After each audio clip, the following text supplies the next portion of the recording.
So whenever I meet a person of bad nature who is overwhelmed by negative energy and intense suffering, I will hold such a rare one dear as if I had found a precious treasure. Before I tell that story, I want to tell another thing. Today I was reading an email we received from somebody who lives in Burma, who, like us, has been very deeply disturbed about the Rohingya situation. And in his email, he was really lamenting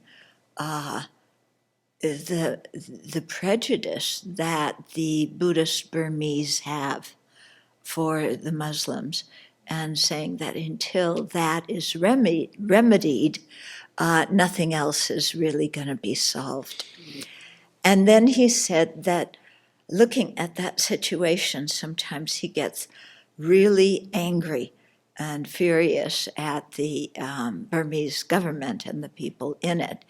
And he wants to, maybe I'm dramatizing this a bit more, but he would like to shake them and say, aren't you guys supposed to be a bunch of calm, compassionate Buddhist meditators? And look what you're doing. And then he was saying how listening to the BBC's here, helps him a lot. So I think that's related to verse 4 here, because who are the people of bad nature who are overwhelmed with negative energy and intense suffering? The people in the Burmese government and the general population. And I think he was especially speaking about the Buddhist monks who are supporting the genocide. When he was saying he wants to shake them up and say, aren't you supposed to be compassionate meditators? But, those are the people who are the people of negative energy and intense suffering. Yeah. And so while, wanting to shake people up and say, look, you signed on to be Buddhist practitioners, why don't you act as them? We always have to remember that Buddhist practitioners, the majority of us, are ordinary people with afflictions. And we're trying our best and doing what we can. And a few people are really the cream of the crop who have realizations. And the rest of us are practitioners, which saying practitioner means you're practicing, which means you haven't gotten there, which means, you still have afflictions and problems and so forth. And so, my little expression of not all Buddhists are Buddhas, just like not all Christians are Christ, and, not all Muslims are Muhammad, or whatever, however you want to phrase it, is just, again, this call to not expect sentient beings to be perfect, and people being religious practitioners doesn't make them perfect. That's why in our food offering prayer, there's the phrase, although we are not perfect, we will do, what is it? We will do our best to be worthy of your offering, okay? So that's the thing. Although we are not perfect, we have to do our best to be worthy, but don't think that we're perfect, okay? And, and I put that phrase in there because one of our supporters had mentioned to me that although she had been at the Abbey a lot and, knew we were people, some other people thought that we were, kind of, elevated on the cloud level, close to God somewhere. And, and I felt that it was very important to kind of lower that. Yeah. And so the same thing with the monastics in Burma. I mean, certainly we don't approve of what they're doing, but we also don't expect them to be perfect practitioners and to keep all of the Buddha's instructions in their minds. It would be wonderful if they did. We encourage them to do so. Yeah. But encourage and expect are two different things. Yeah. And so it's to protect our own mind, it's wiser to encourage people rather than to expect certain things of them. Because as we all know, expectations usually aren't met because the other person didn't agree to them. Yeah. And you might say, well, but they ordained, shouldn't they, these Burmese meditators, shouldn't they, isn't that part of the deal? Well, trying is part of the deal. Okay. Yeah, being realized beings quickly is not part of the deal. But we definitely have to do our best to keep our part and to at least try. Yeah. Okay, now coming back to my the story I promised to tell you.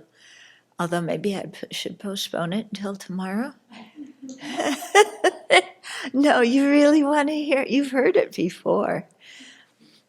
Oh, you haven't heard it, Emma? Oh, okay. Okay. So when when my teacher sent me to be the spiritual program coordinator in the Italian Dharma Center, there were just a few monks there, and there was another nun who was supposed to come to be the gegu for the Sangha, the disciplinarian. But then she wound up not being able to come, so then Lama gave me both jobs. Okay. And then in addition to that, there were two monks there when I first came. Then a few others came, and some of them had been ordained before me, and the ones who had been ordained later than me became bhikshus while I was there. And anyway, you combine that with macho Italian men, and, they had a certain way of being. Yeah. And you put that together with an American woman who's fairly independent, and it doesn't really work so well. Yeah. And so, I had such a horrible time there. Because I had two jobs, and both jobs were positions of authority and, and responsibility. And when you have authority and responsibility, then people, of course, don't like you for whatever reason, okay? And so, during committee meetings, they would often make fun of me. They would pick on me. I remember one time I was organizing a printout for a retreat, and the director came in and took it off of my desk when I wasn't there because he didn't trust me doing it, And then some other time something happened, and I don't know, I said something, and then I know what it was. We were, the temple, the Dharma Center was still in construction. And so the guys on the construction crew, because, the director, the second director, who was a monk, he wanted them to work harder and do more, even though they were already working really hard. And I had arranged to do a practice, which is an all-night puja tutara that you do. It's a really beautiful practice. And so I wanted the guys on the construction crew not to have to work so hard all day so they could do the practice that night. And the director totally blew up, and he said, I am going to write to Lama Yeshe and tell him you are the biggest interference this Dharma Center has ever had. Yeah. So there were things like that going on. And then, and a couple of these monks were people renowned through the organization for being difficult to work with. But the thing is, I always saw myself as the victim of what they were doing, and I would get really angry, go to my room every night, read chapter 6 of Shantideva, try and calm down, go back the next morning, and, have to face this all over again, get angry again, go back to my room again, meditate on chapter 6, get calm, and this repeated over and over and over again. Yeah. And so finally, at one point, I wrote to Lama Yeshe and I said, Lama, they're making me create negative karma, which is going to send me to the lower realms. So can I leave? So you see, all my problem was their fault. Why am I so angry? Them. So Lama writes back and he says, we'll discuss it, dear. I'll be there in 6 months. And I wondered, how I was going to endure for another 6 months. But somehow I did. And then when Lama came, I received permission to leave. So I wound up going back to Kopan and one day visited Zopa Rinpoche, and we were sitting on the top of the old Kopan temple, which doesn't exist anymore, having tea and the sunlight, and it's looking out over the peaceful Nepali valley, which is now crowded with buildings, but wasn't at that time. And Rinpoche says to me, who's kinder to you, Buddha or we'll call him Sam, okay? And I thought it was a very strange question because certainly Rinpoche must have heard about what happened, And certainly the Buddha is kinder to me than Sam because the Buddha taught the Dharma, I owe everything to the Buddha. Sam, meanwhile, is, so I said, of course, the Buddha is kinder than, Sam and all other sentient beings. And Rinpoche just kind of said, no, Sam's kinder than the Buddha. And I was so shocked and I was puzzled. What in the world is he saying, And then he went on to explain how if I want to become a Buddha, I need to develop the perfection of fortitude. And you can't develop the perfection of fortitude unless you have disagreeable people who are harming you. Yeah, if everybody were kind to you like the Buddha is kind, Rinpoche said, you would never develop the perfection of fortitude. You could never attain awakening. So you need Sam.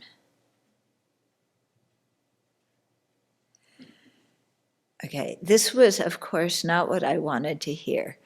I wanted sympathy. I wanted Rinpoche to say, yes, I know, Sam is difficult. And then the other guy, Joe. Oh my goodness, Joe is another story. That's not his real name. Sam is probably, Joe had a reputation for being a problem. He went on. I wanted, just some sympathy. Yeah, these people are difficult. And you were brave and you were kind and you endured all their abuse, all their ridicule, all their insults. Thank you so much. You worked so hard to benefit sentient beings at that center, even though they didn't reciprocate it, all for your kindness. That's what I wanted to hear. But that's not what Rinpoche said.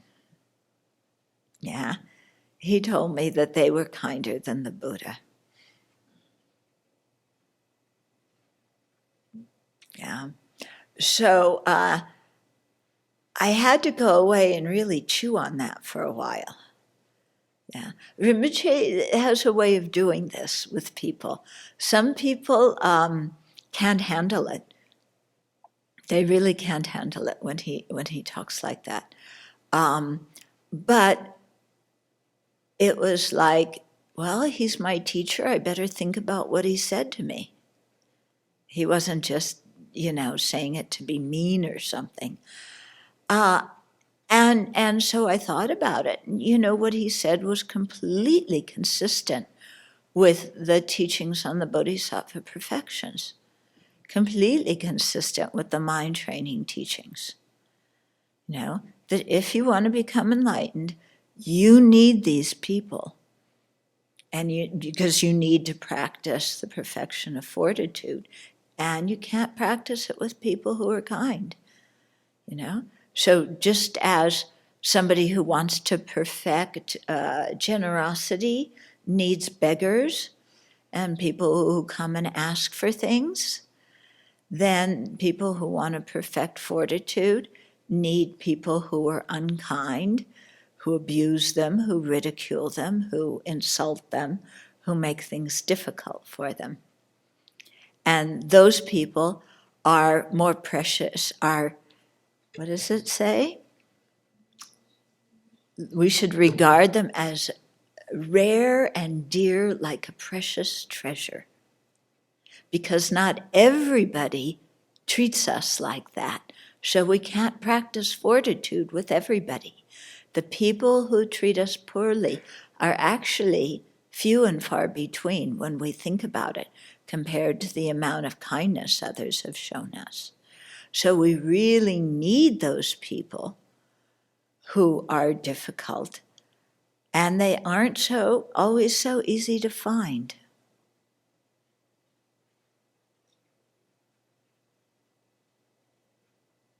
So that verse makes a lot of sense. And I can tell you follow-up stories from that later. But chew on that for a while.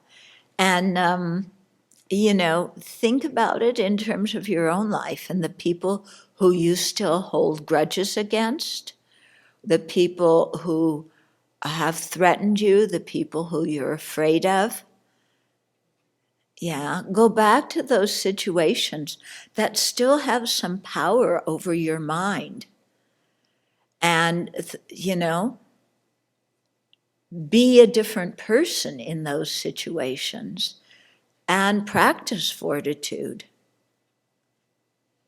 Yeah, and see how the benefit that you can receive from those people by using those situations to practice fortitude.